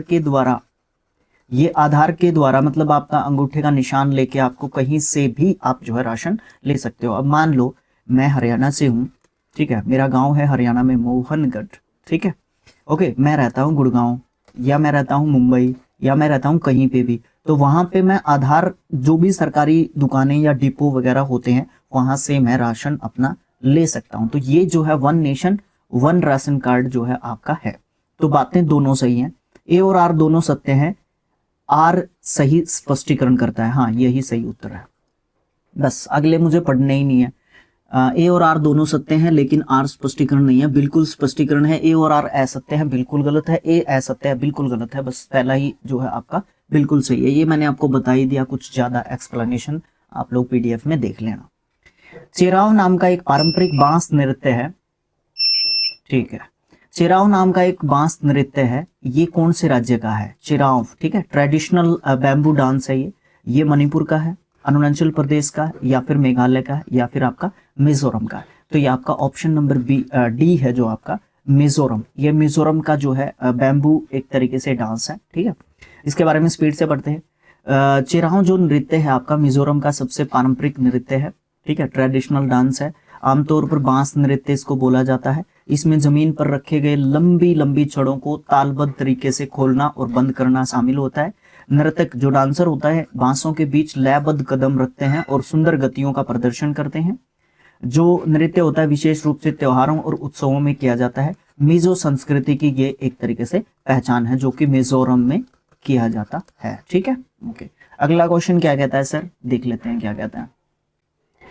वैश्विक मार्ग अक्षमता रैंकिंग 2025 के तहत किसी देश की शक्ति का आंकलन करने के लिए मुख्य कारक क्या है? In global fire power rankings which factor is primarily use to access a country's strength. मतलब एक कंट्री की स्ट्रेंथ किस में है? आर्थिक विकास में है, इकोनॉमिक डेवलपमेंट में है, सांस्कृतिक प्रभाव में है, कल्चरल इन्फ्लुएंस में है। अगर ये माना जाए तो भारत पहले नंबर पे है, आज भी, पहले भी, आगे भी। रक्षा आगे का गारंटी नहीं दे सकता मैं, सॉरी। रक्षा बजट और सैन्य शक्ति यानी कि डिफेंस बजट और मिलिट्री पावर, स्वास्थ्य सेवाओं में भी हम बहुत ज़्यादा नीचे हैं, ठीक है। कल्चर को हम खराब कर रहे हैं। आर्थिक विकास में हम चौथे नंबर की इकोनॉमी है। अच्छा, रक्षा बजट और डिफेंस, हाँ, ऑप्शन नंबर सी ही आपका बिल्कुल सही है। ग्लोबल पावर इंडेक्स या रैंकिंग 2025 के तहत किसी भी देश की जो शक्ति है, पावर है, वो किस चीज के हिसाब से होगी? सैन्य शक्ति के हिसाब से। मिलिट्री जो कैपेबिलिटी आपकी कितनी है उसके हिसाब से आपकी होगी। इसमें कौन कौन सी बातों को शामिल किया जाता है सर? तो इसमें आपके रक्षा बजट यानी कि डिफेंस बजट आपका कितना है ये, और आर्थिक संसाधन आपके पास कितने हैं। तो हमारी 4th नंबर की आर्मी है, और में भी हम लोग चौथे नंबर पे कि 7वें नंबर पे, I am not confirmed about it, कि हम लोग कितनेवें नंबर पे हमारी जो डिफेंस है उसके ऊपर खर्च करते हैं। जैसे कि आपने देखा था कि 2020 में हमारा चाइना के साथ 21 में चाइना के साथ कन्फ्लिक्ट हो रहा था, तो राफेल लिए थे हम लोगों ने, है ना। तो इस तरीके से हम कितना खर्च करते हैं अपने डिफेंस पे, वो वाली बात आ जाती है। फिर आ जाती है सक्रिय जो सैनिक हैं, हमारे करंटली सैनिक हैं, उनकी संख्या कितनी है। हथियार कौन कौन से हैं, कौन कौन से उपकरण हम लोग यूज करते हैं, जैसे कि टैंक हो गया, विमान हो गया, नौसैनिक जहाज हो गए, कितने एडवांस्ड हैं हम लोग, ठीक है। अभी आपने मिशन कौन सा था, सिंदूर मिशन में आपने देखा होगा कि हमने किस तरीके से हम लोगों ने जो है चीज़ों को, पाकिस्तान की चीज़ों को हमने कैसे मतलब धराशायी कर दिया था। तो वो वाली चीज़ें हैं। अब पाकिस्तान और यूएसए एक नहीं लगेंगे, वो वाली बात आ जाती है। भौगोलिक स्थिति और लॉजिस्टिक्स जो हमारी पावर है, कैपेसिटी है, वो कितनी है। प्राकृतिक संसाधन और औद्योगिक जो क्षमता है हमारी, वो कितनी है हमारी। तो ये 4-5 जो चीजें हैं ना, वो एक तरीके से डिसाइड करती है। और इन 4-5 चीजों में से हमारी ऑप्शन नंबर 3 में रक्षा बजट और सैन्य शक्ति, डिफेंस बजट और मिलिट्री पावर दिया हुआ था। तो उस हिसाब से हम कितनेवें नंबर पे हैं भाई? उस हिसाब से हम लोग हैं चौथे नंबर पे, ठीक है। कौन से नंबर पे हैं? चौथे नंबर पे हैं। और 1.45 मिलियन एक्टिव पर्सनल्स हैं हमारे पास, स्ट्रॉन्ग लैंड है, एयर फोर्सेस हैं, और मॉडर्नाइजेशन ड्राइव हमारे पास है। तो इस हिसाब से सर पहले नंबर पे कौन है? इस हिसाब से पहले नंबर पे आपका रशिया है। कहाँ गया? सॉरी, वो यूएसए। पहले नंबर पे कौन है? यूएसए है। दूसरे नंबर पे रशिया है। तीसरे नंबर पे चाइना है। और इसमें 145 देशों की रैंकिंग थी, इसमें 145वें नंबर पे आपका भूटान आता है, ठीक है। ओके, सबसे वीकेस्ट जो है ये है, इसकी सबसे छोटी मिलिट्री है, लिमिटेड रिसोर्सेज इसके पास है, इसलिए उसको 145 में रखा गया है, ठीक है। तो ये आपकी करंट न्यूज से भी रिलेटेड बात हो सकती है, जो कि ऐसा करंट न्यूज का क्वेश्चन है ये जो बहुत टाइम के बाद बदलता है, ठीक है। अगला क्वेश्चन, सहकारी जो उद्योग होते हैं उनकी मुख्य विशेषता क्या है? जो कोऑपरेटिव इंडस्ट्रीज होती हैं उनका मेन फीचर क्या होता है? देखो, इस क्वेश्चन को करने से पहले मैं आपको 2 बात बता देता हूं। एक तो होता है सरकारी, ठीक है, और एक होता है सहकारी, ठीक है। सरकारी होता है गवर्नमेंट और सहकारी होता है कोऑपरेटिव जो कि सहयोग से चलता है। सहकारी मतलब सहयोग से चलता है। अब कोई भी कंपनी है उसका 100% स्टेक होता है। अगर गवर्नमेंट के पास 51% स्टेक है और पब्लिक के पास या निजी जो लोग हैं उनके पास 49% स्टेक है, तो आप इसको कोऑपरेटिव भी बोल सकते हो, लेकिन गवर्नमेंटल ज्यादा बोला जाएगा ये, ठीक है। गवर्नमेंटल ज्यादा बोला जाएगा। अगर इसका उल्टा कर दूं मैं, 49% गवर्नमेंट का स्टेक है और 51% लोगों का है या निजी जो इंडिविजुअल्स हैं उनका है, तो उसको आप गवर्नमेंटल ऑर्गेनाइजेशन नहीं बोल सकते या इंडस्ट्री नहीं बोल सकते। एक तो ये बात आपको बड़े अच्छे तरीके से क्लियर हो गई होगी मेरे हिसाब से। तो मैंने तो पूरा जोर लगा दिया, बाकी आप लोग बता देना। अब देखो, टोटली सरकारी जो 100% सरकारी स्टेक हैं, ठीक है, या सरकारी कंपनियां वो तो होती ही हैं। ये थोड़ा सा हिस्सेदारी के हिसाब से मैंने आपको बताया, इकोनॉमी का क्वेश्चन है। अच्छा, अब इसमें बात आती है कोऑपरेटिव की, कोऑपरेटिव इंडस्ट्रीज के, मतलब जहां पे आपकी सरकार का 49% स्टेक हिस्सा हो ज्यादातर, ठीक है, ये बात। तो इसमें इसका नियंत्रण केंद्र सरकार के द्वारा होता है, उसका नियंत्रण केंद्र सरकार कर ही नहीं सकती। उसका नियंत्रण कौन करेगा? इसका स्वामित्व और प्रबंधन सदस्य मिलकर करते हैं। जो भी लाभ हानि होगी उसको सदस्यों के बीच में ही बांट लिया जाता है। ऑप्शन नंबर बी सही है। ये रह नहीं दो, ये ऑप्शन मुझे ध्यान में रखने ही नहीं है, ठीक है। अगर विदेशी कंपनियां, जो चौथे ऑप्शन में लिखा हुआ है ना, विदेशी कंपनियां द्वारा चलाए जाते हैं, विदेशी कंपनियों का जब स्टेक होगा तो विदेशी कंपनियां भी चलाएंगी उसको, ठीक है। इस बात का नहीं है मतलब, इसमें मतलब सिर्फ इतना है कि इसका जो स्वामित्व है, उसका जो ऑनरशिप है या मैनेजिंग है, जॉइंटली की जाती है by the members sharing profits और लॉस जो है आपस में वो जो है क्या करते हैं, शेयर करेंगे। प्रॉफिट होगा तो वो भी शेयर होगा, लॉस होगा तो वो भी शेयर होगा। ये मेन जो है फीचर होता है किसका? कोऑपरेटिव इंडस्ट्रीज का, सहकारी उद्योगों का, ठीक है। इससे संबंधित जो बातें हैं मैंने आपको बताई दी हैं, वो आप लोग पीडीएफ में भी पढ़ लेना। ये पॉइंट्स आपके सामने लिखे हुए हैं, सेम पीडीएफ आपको प्रोवाइड हो जाएगी। अगला क्वेश्चन, भारतीय संविधान का 42वां संशोधन हुआ था, उसके बाद शिक्षा किस सूची में गई थी? देखो, सबसे पहले मैं आपको 42वें संविधान के बारे में बता देता हूँ। 42वां संविधान कब हुआ था ये तो मुझे आप लोग कमेंट बॉक्स में लिख के बता दो। इसको लघु संविधान कहा गया था, ठीक है। इसको लघु संविधान जो है एक तरीके से कहा गया था क्योंकि बहुत सारे अमेंडमेंट्स हमने किए थे। अब 42वें संविधान में क्वेश्चन हमसे पूछा कि एजुकेशन जो है कौन सी सूची में गई थी। हमारे पास 3 जो है सूचियां हैं, ठीक है। संघ सूची जिसमें केंद्र सरकार कानून बनाती है, राज्य सूची जिसमें राज्य सरकार कानून बनाती है, और तीसरी आपकी समवर्ती सूची जिसमें केंद्र और जो आपकी राज्य सरकार है वो मिलके कानून बनाती है, ठीक है। अब पहले क्या होता था चलो एक्सप्लेनेशन में देख लेते हैं। जो आपका 42वां संविधान संशोधन है ना, उसमें एजुकेशन जो है आपकी समवर्ती सूची में, यानी कि ऑप्शन नंबर ए जो है आपका कॉन्क्रीट जो लिस्ट है ना, उसमें आपका इंक्लूड किया गया है। एक्सप्लेनेशन में देख लो, क्योंकि बताऊंगा मैं, एक्सप्लेनेशन में सामने लिखा हुआ है ना, उससे और भी अच्छे तरीके से समझ में आ जाएगा। पहले क्या था, जो भारतीय जो संविधान है शुरू में जब शुरू किया गया था तो उसमें स्टेट का मैटर था, यानी कि आपकी स्टेट की सूची में था ये आपका, स्टेट लिस्ट में था ये आपका संविधान, एजुकेशन जो था। लेकिन 42वां संविधान संशोधन आपका यहाँ पे आंसर ही आ गया भाई, 1976 में हुआ था 42वां संविधान संशोधन। उसके तहत जो है एक बात ये की गई थी कि समवर्ती सूची में जो है एजुकेशन को डाल दिया गया था, क्योंकि इस पे राज्य भी कानून बना सकता है और इस पे आपका स्टेट भी कानून बना सकता है। तो 42वां संविधान संशोधन कब हुआ था? 1976 में हुआ था। आपने लिख दिया होगा तो अच्छी बात नहीं, तो अब भी लिख देना, कोई दिक्कत नहीं है। इसका मतलब क्या है कि केंद्र सरकार और राज्य सरकार दोनों शिक्षा पर कानून बना सकते हैं। इसका उद्देश्य था कि शिक्षा जो है उसको राष्ट्रीय महत्व दे सकते हैं और पूरे देश में एक समान नीतियां लागू कर सकते हैं। इसी के तहत NEP आपकी लागू की गई है, ठीक है, ओके। इसीलिए ये केंद्र सरकार का जो है प्रोजेक्ट था, जो सेंट्रल गवर्नमेंट का प्रोजेक्ट था, ये नेशनल एजुकेशन पॉलिसी 2020, ठीक है, ये ध्यान रखना। अच्छा, जो मूल संविधान था उसमें आपके 1950 के तहत हम बात कर रहे हैं। जो आपकी यूनियन लिस्ट थी उसमें 97 विषय थे, स्टेट लिस्ट थी उसमें 66 विषय थे, कंक्रीट जो लिस्ट थी उसमें 47 विषय थे, और टोटल जो है 210 विषय थे, ठीक है। इसमें बदलाव क्यों? 1976 में 42वें संविधान संशोधन के तहत जो बहुत सारे विषय चेंज करे गए थे, जिसमें एजुकेशन से रिलेटेड आपका क्वेश्चन था, वनों से रिलेटेड आपका चेंज किया गया था, वन्य जीव संरक्षण से रिलेटेड किया गया था, आपके वजन से रिलेटेड किया गया था, मापतोल से रिलेटेड किया गया था। तो इसमें जो स्टेट से कॉन्क्रीट लिस्ट में जो है बहुत सारी चीजों को क्या कर दिया गया था, चेंज कर दिया गया था, फेरबदल किया गया था। इससे जो क्या हो सकता है, इससे जो है केंद्र और राज्य सरकार जो है इन विषयों पर जो है कानून बनाने के अधिकार को प्राप्त कर लेते हैं। ये जो है आपकी पूरी बात थी। अगला क्वेश्चन क्या है भाई?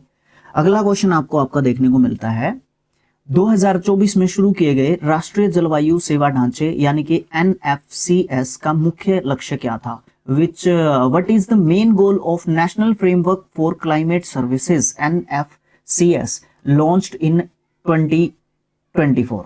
ठीक है, 2024 में आपका जो है राष्ट्रीय जलवायु सेवा ढांचा लॉन्च किया गया था। ये करंट अफेयर से रिलेटेड भी आप क्वेश्चन मान सकते हो। और इसका मेन फीचर जो है क्या था?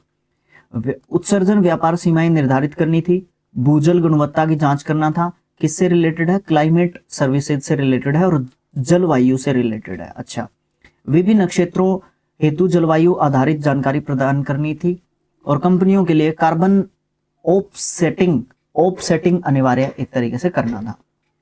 यहाँ पे आपका ऑप्शन नंबर 3 विभिन्न क्षेत्रों में जलवायु आधारित जानकारी प्रदान करनी थी, providing climate based information for different sectors. अलग अलग जो क्षेत्र हैं उनको क्लाइमेट से रिलेटेड इंफॉर्मेशन देनी थी। क्या उनको नहीं पता थी? उनको पता थी, लेकिन जब राष्ट्रीय जलवायु सेवा ढांचा यानी कि NFCS 2024 में ऐड किए गए तो और ध्यान आकर्षित करने की कोशिश की गई।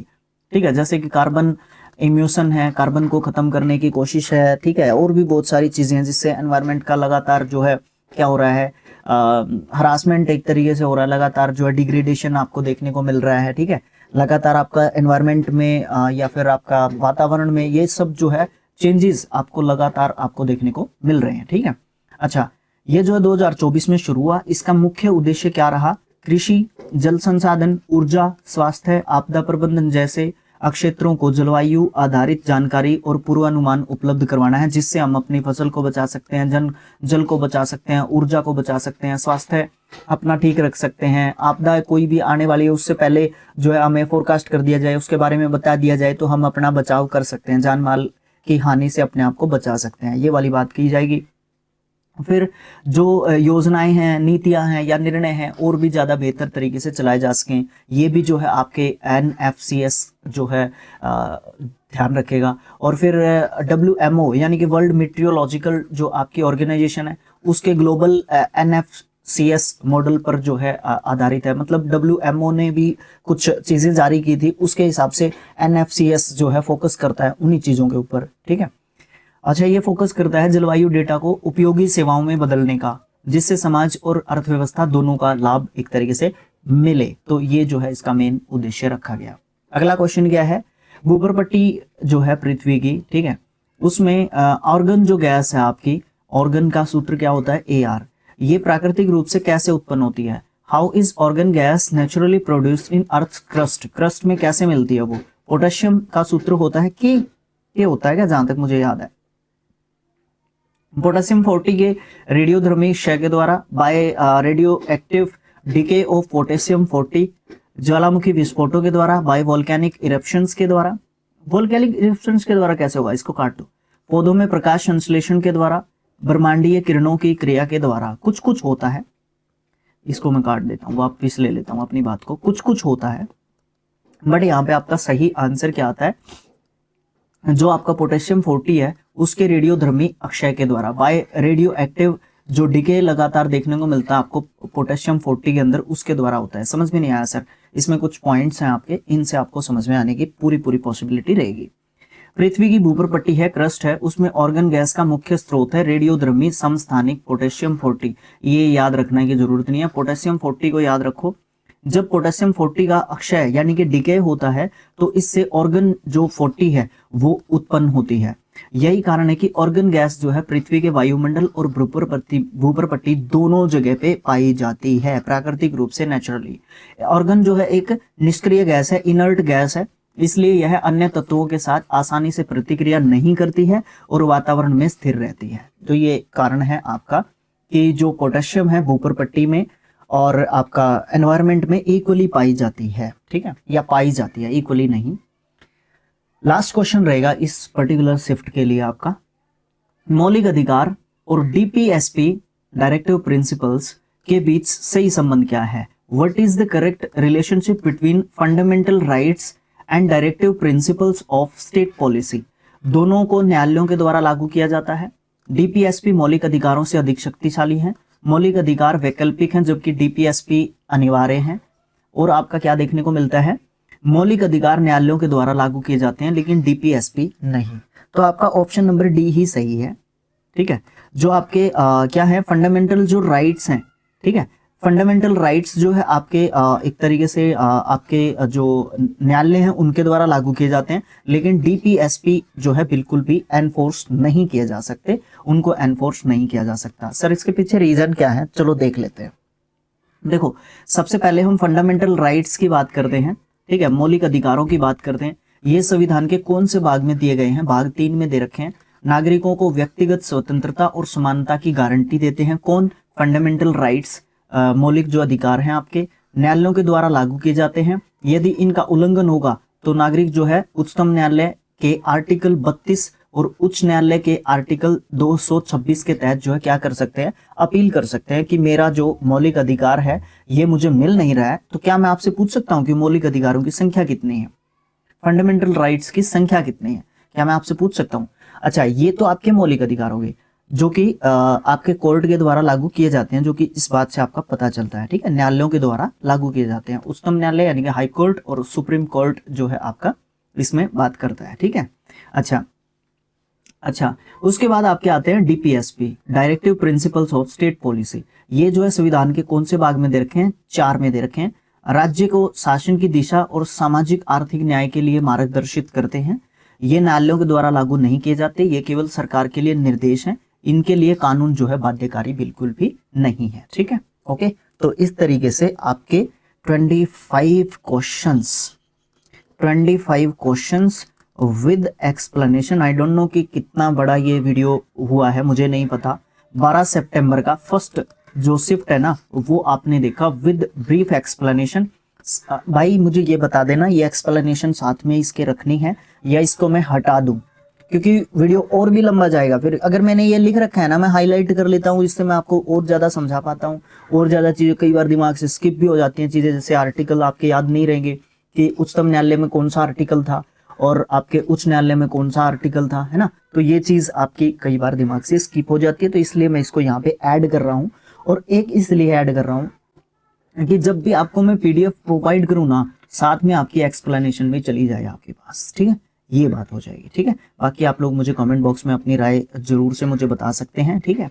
अब आपसे मैं एक रिक्वेस्ट कर सकता हूँ कि भैया मैंने मेहनत की है, ठीक है, टाइप भी किया है, पढ़ा भी है, फिर ऐड भी की हैं चीज़ें, कुछ हटाई भी होंगी चीज़ें, बाइलिंगुअल भी रखा है ताकि सबको समझ में आए चीज़ें, सबका साथ सबका विकास, ठीक है।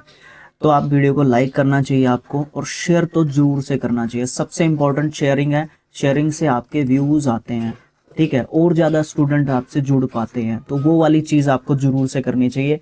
बाकी आप लोगों की मर्जी है भाई, कमेंट बॉक्स में जिस तरीके से आप मुझे बताओगे उसी तरीके से मैं चीज़ें आपके साथ करने के लिए तैयार हूँ, ठीक है।